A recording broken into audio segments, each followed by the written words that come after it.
आपला प्रश्न आहे, एका व्यक्तीच्या पगारामध्ये 50% घट झाली म्हणत आहे. नंतर त्या घट झालेल्या पगारामध्ये 50% वाढ झाली म्हणत आहे. तर त्या व्यक्तीला किती तोटा झाला म्हणत आहे. सगळ्यात आधी एका व्यक्तीच्या पगारामध्ये आपण अझ्युम करू की 100 आहे. त्याची पगार 50% घट झाली म्हणत आहे. 50% घट झाली म्हणत आहे. म्हणजे की हा कट. म्हणजे की त्याची मूळ आता किती राहील, 50% घट झाली, तर आता आन्सर येणार 50. नंतर काय म्हणत आहे, त्या घट झालेली पगारामध्ये 50% वाढ केली. म्हणजे की ह्या 50मध्ये 50% वाढ केली म्हणत आहे. ह्याच्यामधून ह्या कट, ह्याच्यामधून ह्या, म्हणजे की 5 25. 25 आला उत्तर. म्हणजे की 25 आला, म्हणजे की या 50मध्ये वाढ केली तर 75 झाली.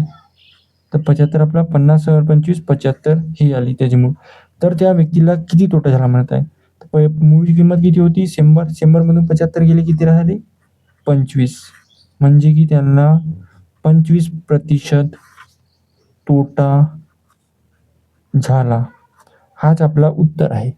एवढं सोपी होतो. जर ही व्हिडिओ तुम्हाला आवडली असेल तर शेअर करा, सबस्क्राईब करा. भेटूया दुसऱ्या व्हिडिओमध्ये.